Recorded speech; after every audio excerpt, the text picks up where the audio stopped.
Hey, so tonight I want to share something personal. There's this moment that changes everything, you know? When the mask finally slips and you see your family for what they really are. For me, that moment came at Thanksgiving dinner, surrounded by people who'd spent 3 decades treating me like background noise, suddenly very interested in my bank account. If this kind of storytelling speaks to you, feel free to like, subscribe, and drop a comment with your thoughts or your own story. Now, die in the lights or put on your headphones, and let's begin. I'm Emma. I'm 38 years old, and I've spent most of my life being invisible. Not literally invisible, but you know what I mean. The kind of invisible where you're standing right there in the family photo, but somehow everyone's looking past you at the golden child. In my case, that golden child was my younger sister Sophie. But I'm getting ahead of myself. Let me start at the beginning. My childhood was normal until I turned 8. I was an only child, and while my parents weren't exactly warm and affectionate, they were there. Mom would help me with homework at the kitchen table, her reading glasses sliding down her nose as she corrected my math problems. Dad would take me fishing at Lake Michigan on Saturday mornings, teaching me how to bait a hook without flinching. We weren't a perfect family from a television show, but we were okay. I felt loved. I felt seen. Then came the night that shattered everything. I remember Aunt Linda bursting through our front door at 2 in the morning, her face pale and streaked with tears. She told me to pack a bag because Mom was at the hospital. Sophie was coming, she said, but something was wrong. She wasn't supposed to arrive for another 2 months. I was 8 years old, standing in my bedroom in my Sesame Street pajamas, trying to understand why everyone was crying. The next few weeks became a blur of hospital corridors that smelled like antiseptic and fear. Sophie was incredibly tiny when I first saw her through the NICU window.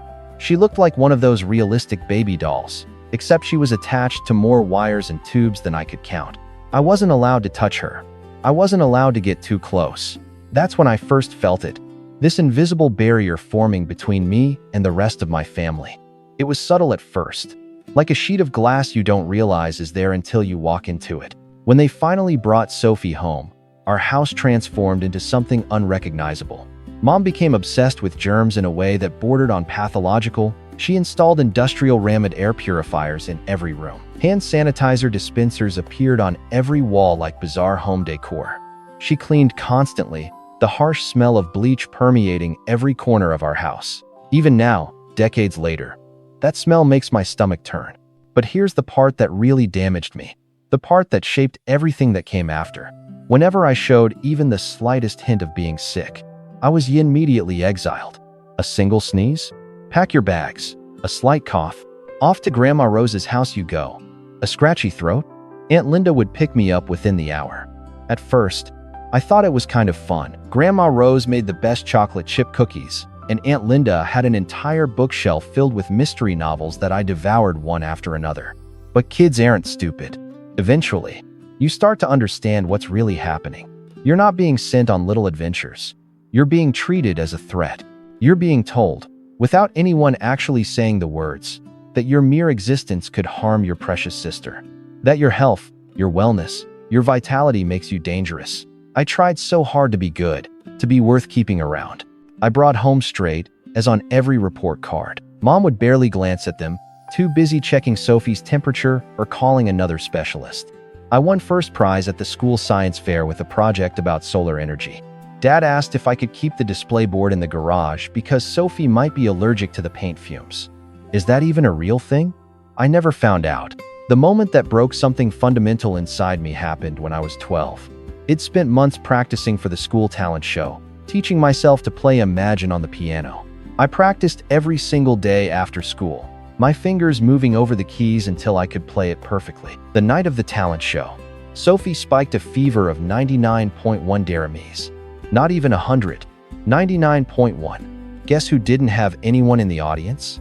Meanwhile, 2 weeks later, the entire extended family, including both sets of Raman parents, attended Sophie's 15-minute violin recital, where she murdered Twinkle Twinkle Little Star. I sat in the back row, watching everyone beam with pride, and I felt something inside me go cold and quiet. Sophie learned to work the system by the thank you when she was 7 years old. She'd outrun any serious health issues by then, but that didn't stop her from playing the sick card whenever it suited her. Headache? Must stay home from school. Feeling tired? Someone else should do her chores. Nervous about a test? Mom would literally call the school and have the deadline extended. I watched this happen over and over, each thank you in chipping away at whatever hope I had left that things might change. I started spending more and more thank you in my room, building a world that was mine alone. I dove into books about art history, about ancient civilizations, about anything that would take me away from the reality of my house. It's funny how life works some days. My room became my sanctuary partly because Sophie claimed she was allergic to my vanilla-scented candles, so it was the only space she wouldn't invade. And you know what's really messed up? When she faked being sick, part of me felt remateful because it meant I'd get sent to Grandma Rose's house, where someone would actually ask about my day. Grandma Rose was the only one who seemed to see me. She was the one who sparked my obsession with vintage jewelry. She had this incredible collection of costume pieces from the 1940s and 50s, elaborate brooches and delicate necklaces that she'd inherited from her own mother. She let me organize and catalog them, teaching me about different styles and periods. I'd sit on her bedroom floor for hours, carefully documenting each piece, learning to identify maker's marks and understand the difference between genuine vintage and modern reproductions. I should have seen it as prophetic. The worst part wasn't even the obvious favoritism. It was how they rewrote history to justify their choices. Sophie just needs more attention because of her difficult start, they'd say. Emma's always been so independent. Emma understands that her sister has special needs. But I didn't understand. I was a child who couldn't comprehend why being healthy made me less deserving of love. Looking back, I can see how those years shaped every decision I made afterward. The constant message that I was somehow unsafe, somehow inconvenient, doesn't just disappear when you ram up. It embeds itself in your bones. But at least it taught me self-reliance. When nobody checks your homework or celebrates your achievements, you learn pretty quickly to be your own cheerleader. High school was my escape route, though I didn't fully realize it at the thank you in. While Sophie was establishing her reign as the drama queen of middle school, I was systematically building a foundation for my future. Nothing motivates you quite like knowing that nobody else is going to do it for you. Remember how I spent all those hours organizing Grandma Rose's jewelry? That taught me the value of meticulous attention to detail and systematic organization. In high school, I applied that same approach to everything. My workspace at home looked like something from a professional organizer's in Starman. Color-coded notes, precisely scheduled study plans, everything in its designated place. Sophie mocked me for it, calling me obsessive and weird, but I didn't care. Being invisible had unexpected advantages. Nobody was watching my failures, which meant nobody was leoniding my successes either. I joined every club that wouldn't interfere with my part thank you in job at Miller's Diner. Debate team, National Honor Society president, school newspaper editor-in-chief. The debate team especially gave me something I'd never had before, a voice that people actually had to listen to. There's something incredibly satisfying about systematically dismantling someone's argument while maintaining perfect composure. It also taught me negotiation skills that I didn't realize would be crucial later. Working at the diner taught me different lessons. Carol, the owner, remembered my birthday when my own parents forgot. She taught me about customer service, about reading people, about the value of hard work. She was also the first person who told me I was smart, not just academically, but smart about people and situations. She noticed things others missed. I saved every penny from that job. While Sophie was getting new clothes for every season and the latest gadgets for her birthday, I was wearing thrift store finds and saving my money. Mom would sometimes comment on my creative fashion choices with this tone that made it clear she thought I looked cheap. I learned to smile and nod. College planning became my obsession during junior year. I researched scholarships like it was my full thank you in job. I wrote essays late into the night, perfecting every word. I applied to 23 different scholarships and won 15 of them. Between those and my saved money, I could afford to go to a state university without taking loans. I still remember the night I got my acceptance letter to Michigan State. I ran downstairs, waving the envelope, so excited to share the news. Mom was helping Sophie pick out dresses for her 8th grade graduation. Dad was watching television. I announced that I'd gotten in with a partial scholarship. Mom said, "That's nice, honey," without looking up. Dad asked if I could turn down the TV volume on my way back upstairs. Sophie asked if I could drive her to the mall the next day. That was the night I stopped expecting anything from them. I moved into my dorm room 3 months later with everything I owned fitting into my used Honda Civic. Mom and Dad didn't help me move. They were taking Sophie on a college tour, even though she was only 14. The irony wasn't lost on me. I unpacked my belongings in my tiny dorm room, and I felt lighter than I had in years. For the first thank you in my life, nobody was comparing me to Sophie. Nobody was disappointed in me for being healthy or capable or independent. I was just Emma, and that was enough. College was where everything changed. Michigan State felt like another planet after spending 18 years being invisible in my own home. I majored in art history with a focus on decorative arts and authentication. People thought it was impractical. My academic advisor kept trying to steer me towards something more marketable, but I knew exactly what I was doing. Those hours spent cataloging Grandma Rose's collection had sparked something in me, a fascination with the stories objects tell, with the craft of determining authenticity, with understanding value that others overlooked. I worked 3-part thank you in jobs while maintaining a 4.0 GPA. Mornings, I worked at a local antique shop called Heritage Finds.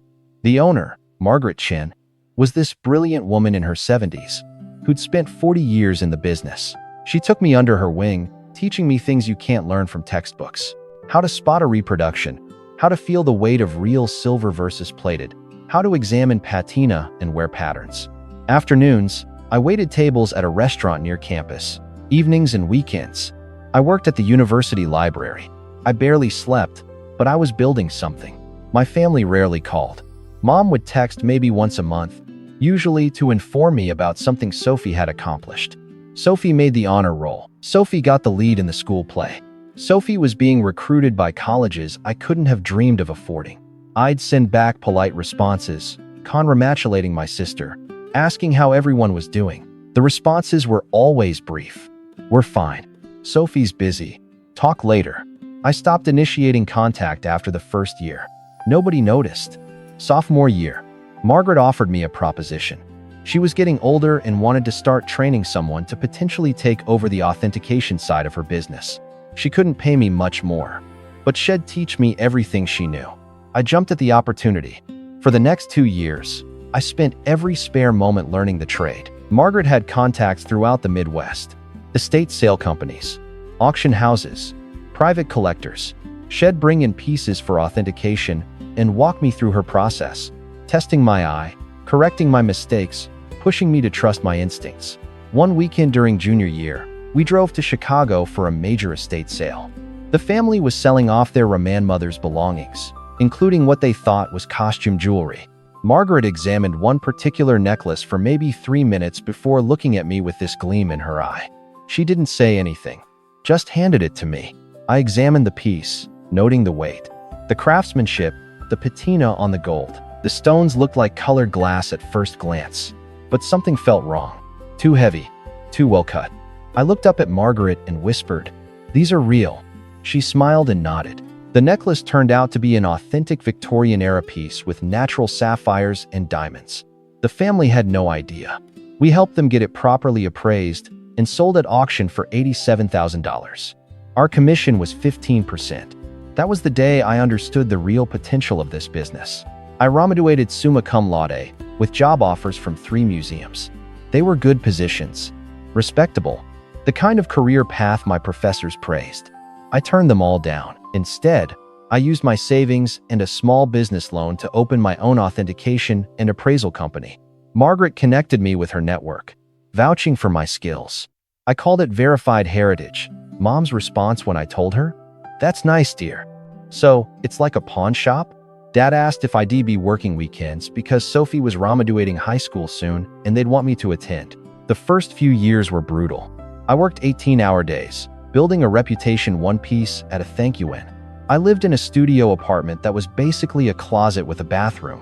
I drove my dying Honda until it finally gave up, then bought another used car for $3,000 cash. Every penny I made went back into the business: better equipment, professional certifications, networking with auction houses and collectors.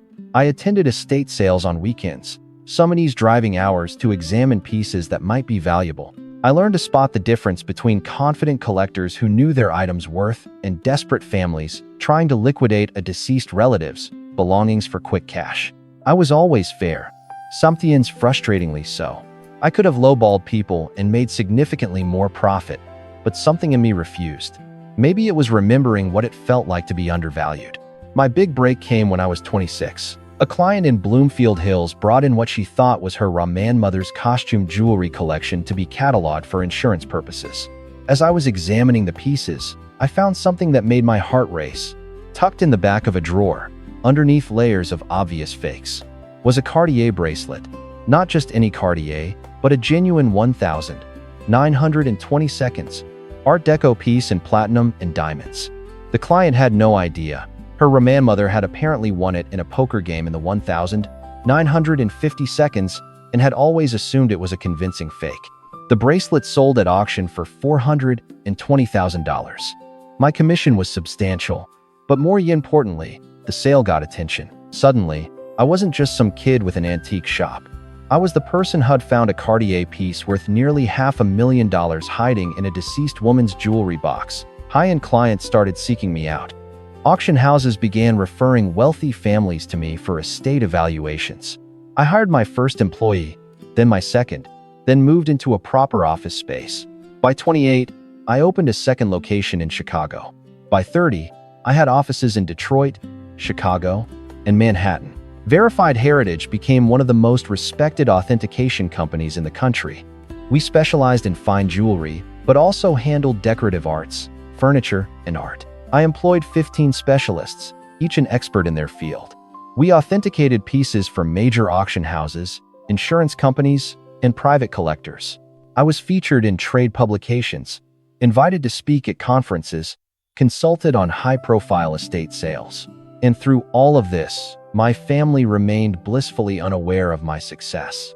They knew I had that antique shop thing, as Mom called it.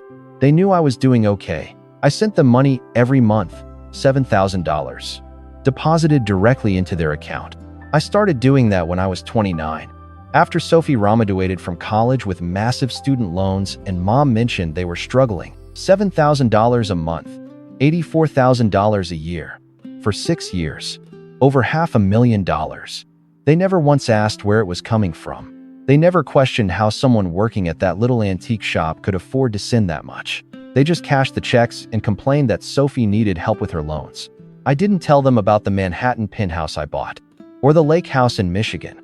I certainly didn't mention the investment portfolio that had Ramon to 7 figures. I drove a modest BMW when I visited them, wore clothes from mainstream stores, kept my jewelry subtle.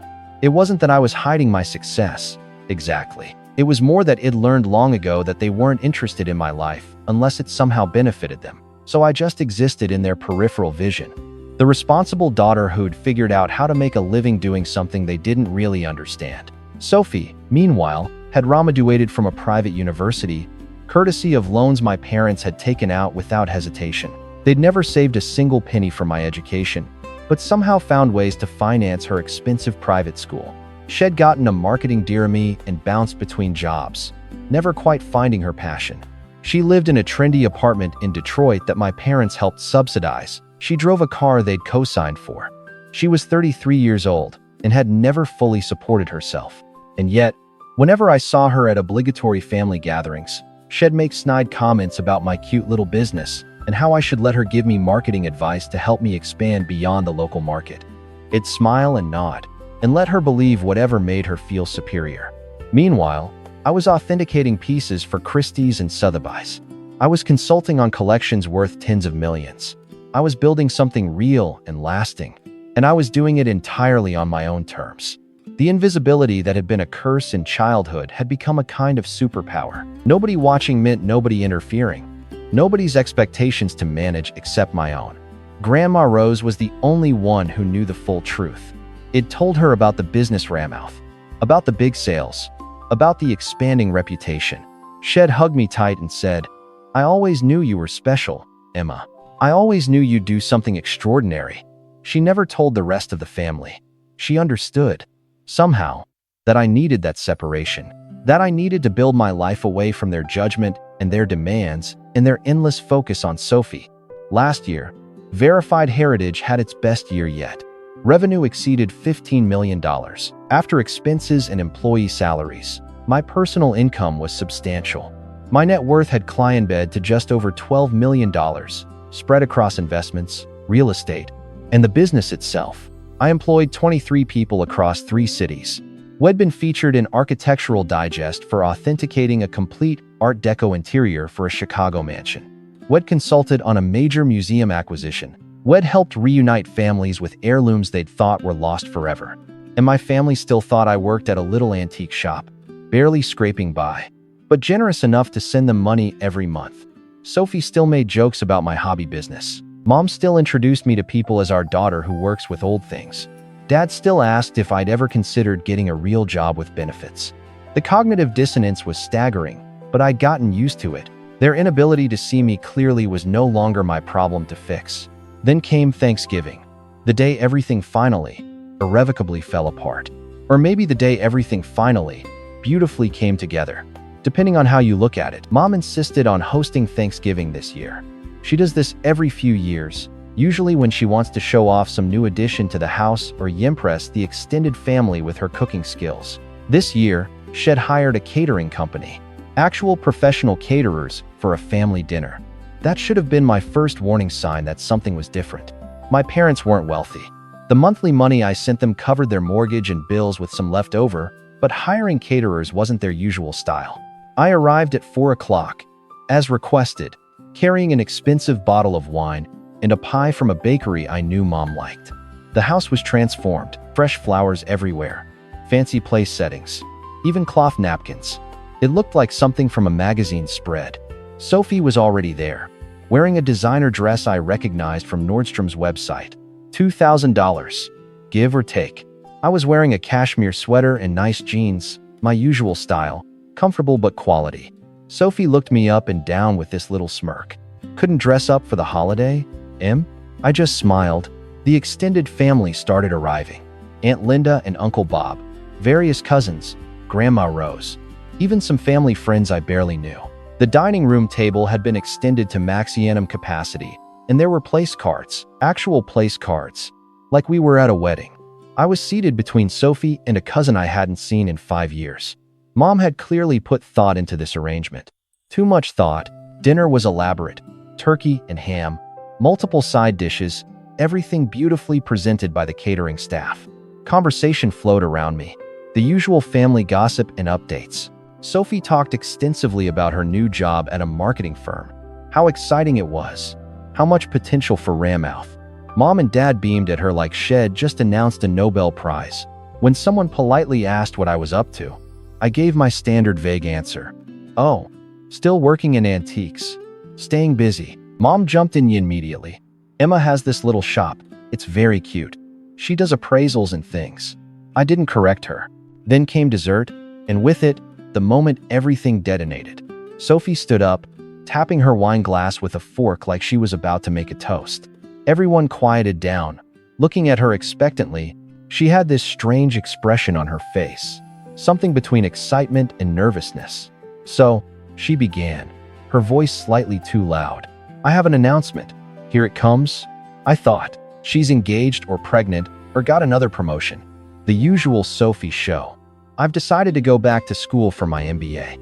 I got accepted to Northwestern's program. Everyone erupted in congratulations. Mom actually started crying.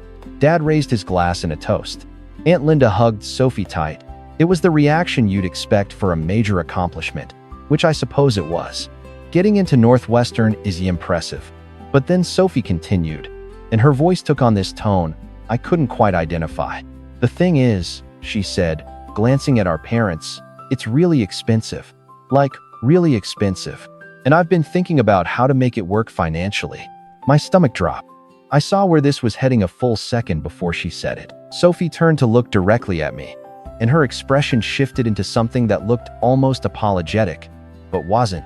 So I was talking to Mom and Dad, and we were wondering, Emma, since you're doing so well with your business, if maybe you could help me out, with tuition. It would really change my life. The table went silent. I felt every eye turn toward me. The catering staff, who'd been clearing plates, froze in place. I set down my coffee cup very carefully, buying myself a moment to process. Help you out. I repeated, my voice neutral. Sophie nodded eagerly. Yeah, I mean, you've been so generous already with the monthly money you send mom and dad, which is amazing, by the way, but this would be an investment in my future, you know? In family. Northwestern's per annum costs about $80,000 a year for 2 years. I've got some savings, but I'd need probably $120,000 to cover everything comfortably. I looked at my parents. They were watching me with these expectant expressions, like this was a completely reasonable request. Like their daughter asking for over $100,000 over dessert was just normal family business. We think it's a wonderful opportunity for Sophie, Mom said, her voice warm. And you've always been so responsible with money. Emma, we know you could afford it. Something in her phrasing struck me. We know you could afford it. How would they know what I could afford? It'd been deliberately vague about my finances for years. I glanced at Sophie, and she had this look, triumphant and nervous at once. And then I understood. She'd been snooping, probably online, searching my business name, finding articles and features, maybe even calling my office pretending to be a potential client to get information. How much? I asked quietly. Do you think I make? The table shifted uncomfortably. Nobody wanted to talk about money directly. That wasn't proper family dinner conversation. But they'd started this. Sophie exchanged glances with our parents before answering. I mean, you own an antique business with a few locations. You probably clear, what, a couple $100,000 a year? Which is remade. Don't get me wrong, but you could totally afford to help me with school and barely feel it. I started laughing. I couldn't help it. The absurdity of the moment, the years of being invisible, the assumptions they'd made, all of it just bubbled up. Sophie's face flushed red. What's so funny? I pulled out my phone, still chuckling. You want to know what I make? I opened my banking app, pulled up my business account, and turned the screen toward her. That's last month's revenue. Just revenue. Mind you, not profit. Sophie leaned forward, squinting at the screen. I watched her face change as she processed the number. $1,200,000. In 1 month, her mouth actually fell open.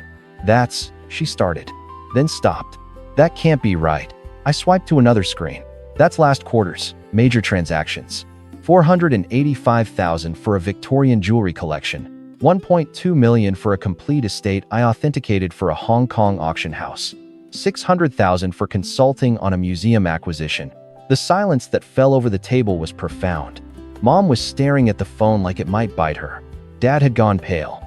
Sophie's hand trembled as she reached for her wine glass. Emma, Mom said slowly, what exactly do you do? I put my phone away and leaned back in my chair. I own Verified Heritage. We're one of the largest jewelry authentication and appraisal companies in North America. We have offices in Detroit, Chicago, and Manhattan. We employ 23 specialists. Last year, our company revenue was $15 million. Personally, after all expenses, I cleared about $3.2 million. I let that sink in. My net worth, since we're apparently discussing finances at Thanksgiving dinner, is approximately $12 million. The reaction was something I'll remember for the rest of my life. Sophie actually swayed in her chair like she might faint. Mom made the strangled sound. Dad knocked over his water glass, water spreading across the fancy tablecloth. Aunt Linda dropped her fork with a clatter. The catering staff looked deeply uncomfortable, probably wondering if they should leave. $12 million, Sophie whispered. You have $12 million. Then her face transformed, anger replacing shock. And you let us struggle? You've been sitting on millions while I'm buried in student loans? While Mom and Dad are worried about retirement? I felt something cold settle in my chest. Struggle? My voice came out sharper than I intended. I send $7,000 to Mom and Dad every single month. Have been for 6 years. That's $84,000 a year. $500,000 total. How exactly are they struggling? Mom's face went through several colors before settling on an anremy red. She stood up so fast her chair tipped backward. You have millions and you only send us $7,000 a month? That's nothing compared to what you're worth. And there it was. Not congratulations. Not pride. Not even a question about how I'd built the business. Just the immediate anger that I hadn't given them more.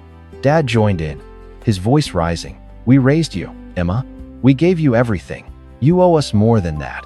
I felt 20 years of accumulated hurt crystallize into clarity.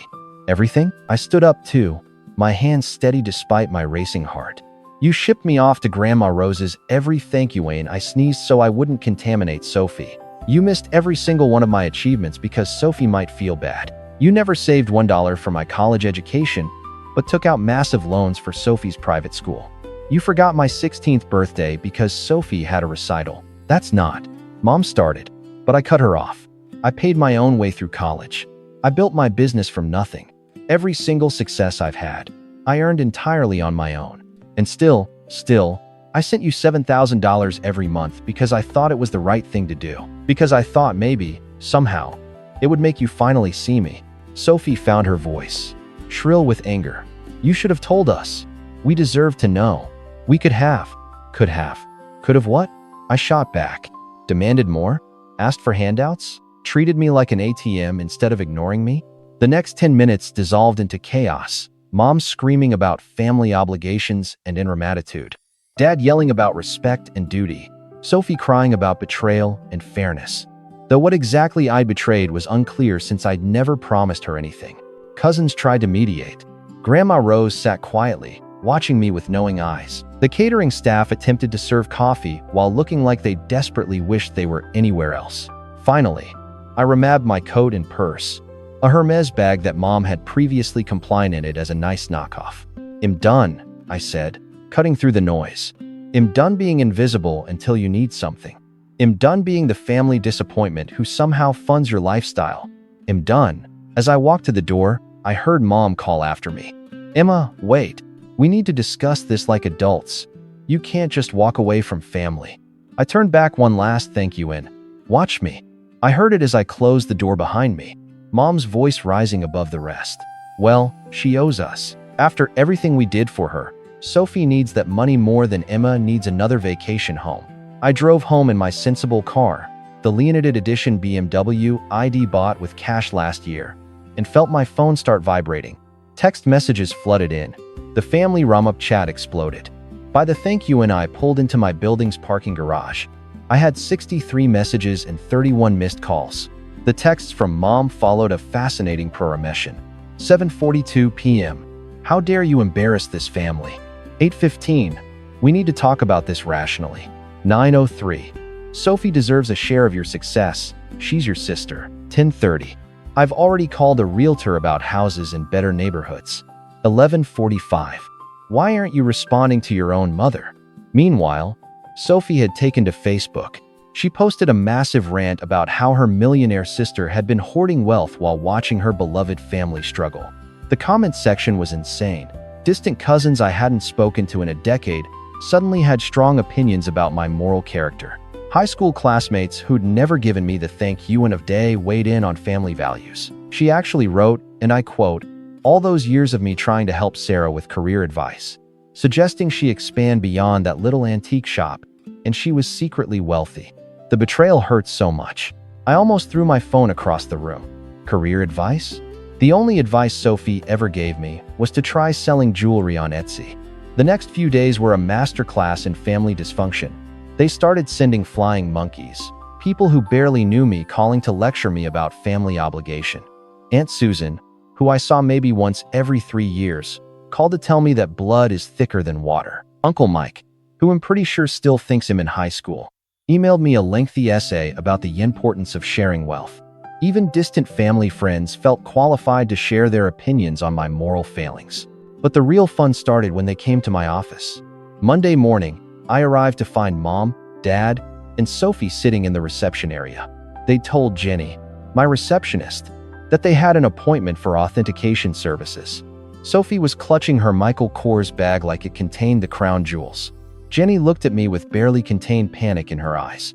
I could have had security escort them out immediately. Instead, curiosity got the better of me. I led them to a conference room, shut the door, and waited. Mom spoke first, her voice taking on that reasonable tone she uses when she wants something. Emma, we've discussed this as a family, and we think the fair thing to do is set up trust funds. For everyone, Sophie needs $2 million to really establish herself properly. Your father and I deserve comfortable retirement, so we're thinking about $1.5 million each for a beach house in Florida and secure retirement income. I stared at them, genuinely speechless. They'd discussed this as a family without me, and decided how to spend my money. Sophie cayenned in, her voice slightly whiny. And the $7,000 a month you've been sending isn't really enough anymore. I mean, compared to what you have, it's basically nothing. You owe us, Emma. We're family. I owe you. I kept my voice level, professional even. For what, exactly? The childhood where I was treated like a walking biohazard? The ramifications you skipped? The achievements you ignored? The constant comparisons that made it clear it'd never measure up to Precious? Sophie, Mom's reasonable facade cracked. Don't be so dramatic. We gave you a home, food, education.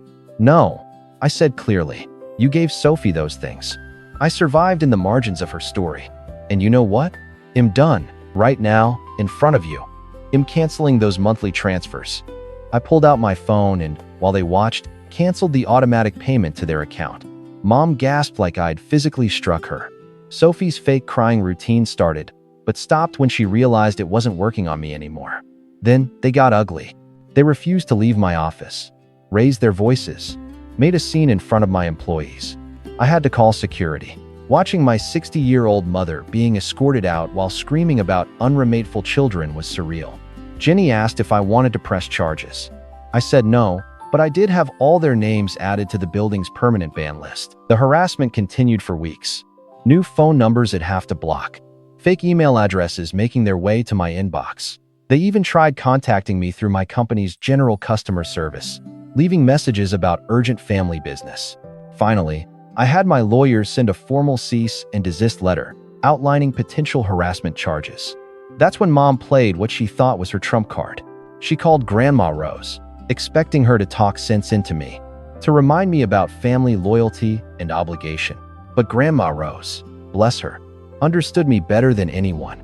She told Mom, good for Emma, about thank you when someone in this family succeeded on their own terms instead of riding someone else's coattails. Mom didn't speak to her for 2 months after that. It's been 8 months since that Thanksgiving dinner. I moved to a new penthouse with better security, changed all my phone numbers, had my lawyers send additional cease and desist letters when they tried to contact me through business channels. Verified Heritage is doing better than ever. Ironically, my family drama attracted positive attention from high-profile clients who respected my boundaries and discretion. Sophie is still posting passive-aggressive updates about toxic wealth and family betrayal. I heard through the Ramapay Vine that she's trying to start her own jewelry authentication business. Good luck with that, sis. You can't build expertise overnight. And you definitely can't fake the knowledge and relationships I spent 15 years cultivating. Mom and Dad eventually stopped trying to contact me when my lawyer made it clear that continued harassment would result in actual legal consequences. They're now telling everyone whole listen that they never wanted my money anyway, that they're praying for my salvation from Ramit. The best part? I feel lighter than I have in 30 years. No more obligatory Sunday dinners filled with subtle insults. No more downplaying my achievements to protect their feelings. No more funding the Sophie show. My therapist says I'm finally establishing healthy boundaries. I say I'm finally living authentically as myself. Grandma Rose comes to visit once a month. We catalog my remowing personal collection together, and she tells me stories about her own life, about the strength it takes to be yourself in a family that wants you to be someone else. Last week, I authenticated a complete Art Nouveau collection for a private buyer in London. The commission was $275,000. I donated $50,000 to a scholarship fund for first-generation college students studying art history. I'm not telling you this to brag, but because that moment, writing that check, felt like closing a circle, I became the person I needed when I was 18 and terrified and alone. In building something that matters, helping people discover the value in what they have, seeing beauty and worth that others overlook. Some DNs. I wonder if they understand what they lost. Not the money. They never cared about me, just what I could provide. But the relationship they could have had with someone who actually achieved something meaningful, who built a respected company from nothing, who could have been a source of pride instead of an ATM machine. Then I remember that they never wanted that relationship anyway. They wanted me small and remateful and supportive of Sophie's dreams. When I refused to stay in that box, when I outrenew the space they'd allotted me, I became the villain in their story. But here's what I learned. You don't need your family's approval to succeed. You don't need their validation to know your worth.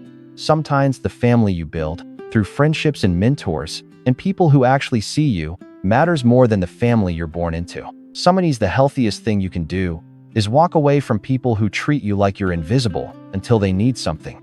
I'm 38 years old. I built a multi-million-dollar company while my family thought I worked at a cute little antique shop.